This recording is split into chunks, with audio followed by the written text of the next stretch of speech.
They had her strongbox already halfway into the wagon bed when I came around the bend in the road, and I did not think about He's it. almost here. I put my heel into the mare's side and closed the distance before I had decided what I meant to do once I got there. Two of Pruett's men had Solveig Halvorsen by the arms, and a third was walking off with her father's papers under his elbow like a man carrying firewood, and she was fighting them the way a person fights when they have already decided losing is not a thing they will do quietly. I did not know her name yet. I only knew that I had spent 3 years in that town keeping my head down, keeping my hands busy, keeping every old habit of mine buried so deep even I forgot where I'd put them. And something about the sight of a grown man twisting a woman's wrist to make her let go of a tin box broke every one of those habits at once. I came off the mare at a run. I did not draw the pistol I carried but rarely loaded. I put myself between the man with the papers and the wagon, and I said, in a voice I had not used since Ohio, that he was going to hand that box back to the lady, or he was going to explain to the circuit judge in Yankton exactly why he'd taken it.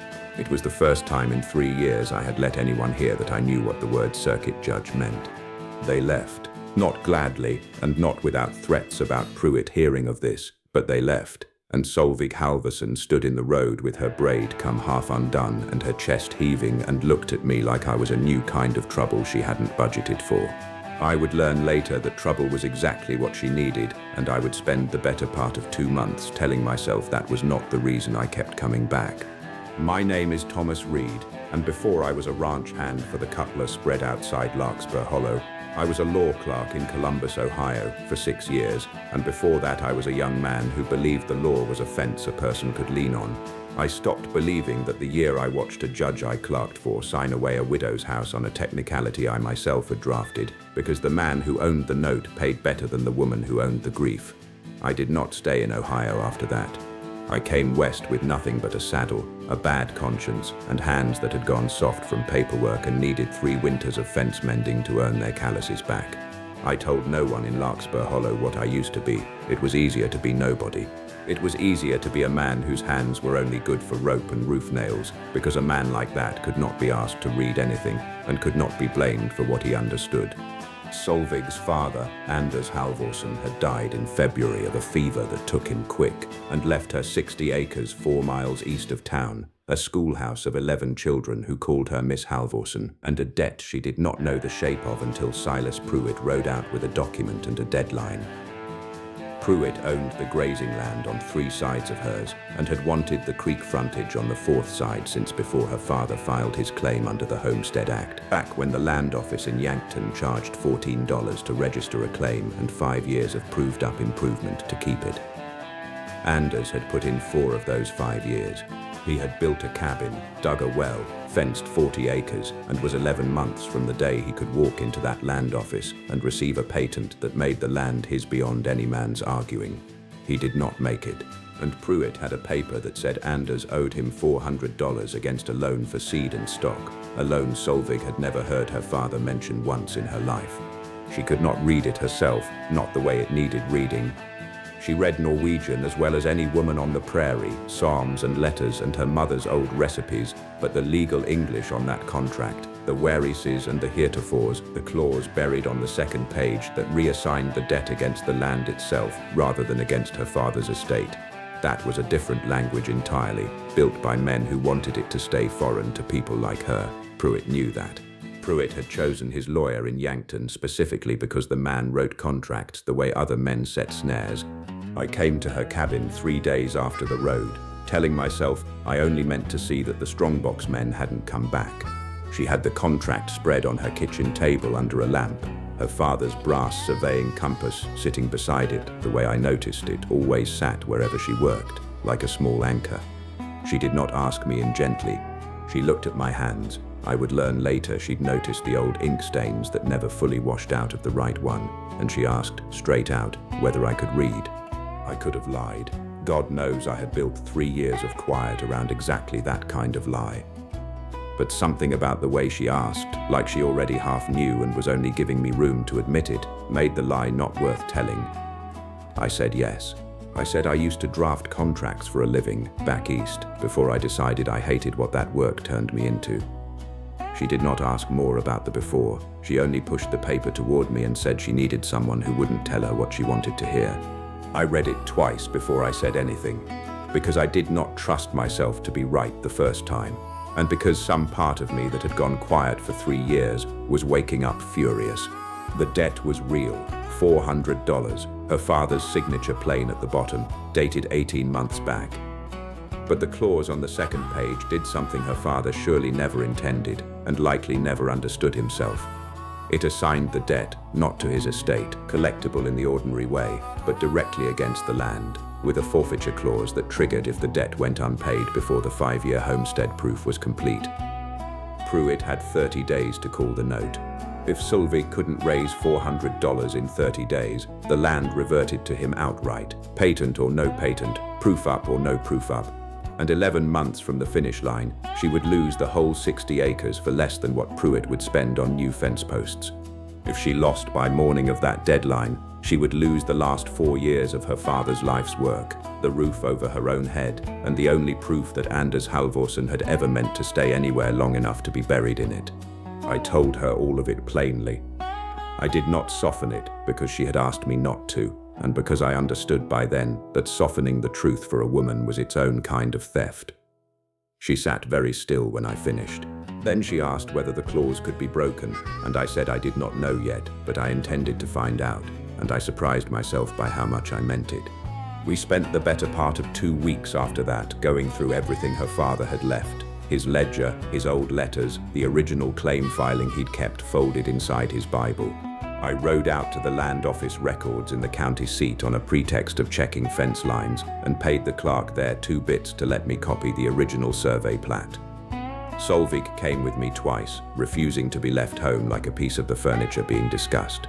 We did not speak of anything but the case, mostly. There was an afternoon. I remember it exactly because I have turned it over more times than any sensible man should turn over an afternoon. When we were riding back from the county seat and stopped to water the horses at a creek crossing, and she asked me, without any lead up at all, whether I regretted leaving Ohio. I told her I regretted what Ohio had made me believe about myself, which was not the same thing. She looked at me a long moment, and I felt the words I had been not saying for 2 weeks rise up in my chest, and I opened my mouth to say something true, something about the way 3 years of silence had felt different since the day I'd broken it in that road, and a rifle shot cracked somewhere off in the brush, close enough that both horses shied hard, and whatever I had been about to say went scattering with them. It was only a hunter, we found out later, nothing to do with Pruett at all. But I never finished that sentence, and neither of us mentioned it again for a long while. And I have wondered since whether some part of both of us was grateful for the interruption, because neither of us knew yet what we would have done with the answer. The dark stretch came 10 days before Pruett's deadline, when the county seat records turned up nothing. The original claim filing was intact and unremarkable. The debt itself was legally sound on its face, and the only flaw I could find in the forfeiture clause was a technical one so narrow I doubted any Yankton judge would rule on it in time. I told Solveig I had failed her. I told her I was not the man I used to pretend to be even when I was that man, that the version of myself who could have beaten Pruett's lawyer at his own trade had died somewhere between Ohio and here, and that she deserved someone who hadn't. She did not argue with my self-pity, which surprised me more than if she had. She only asked to see the original survey plat one more time, and set her father's brass compass down on top of it, the way she always did, like a habit older than either of us understood. And that was when I saw it. The compass rose stamped on the original survey plat did not match the bearing on Pruett's copy of the plat, filed alongside his contract as supporting evidence of the property line the debt was secured against. A difference of 11 degrees, small enough to miss unless you had spent a career reading documents for the one detail a man hoped no one would check.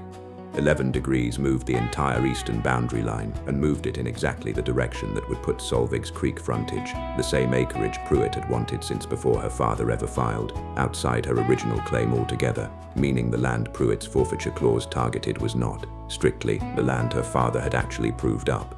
The debt clause was built against a boundary that did not exist. If you have ridden this far with me, and it's caught hold of you the way it caught hold of Solveig and me that afternoon, I'd be glad to have you along for the next one too. It cost nothing but a moment to subscribe, and I've got another story waiting for you next week. We rode to the county seat the morning after with both plats and Anders's original filing receipt, and the land office recorder, a tired, honest man named Whitfield, who had no love for Pruett's habit of shaving corners, agreed to summon both parties before a circuit judge passing through in 9 days' time, 1 day before Pruett's deadline. I will not pretend the hearing was a triumph of drama. It was tedious and procedural and took most of an afternoon, and Pruett's lawyer argued hard that the discrepancy was clerical, an honest surveyor's error.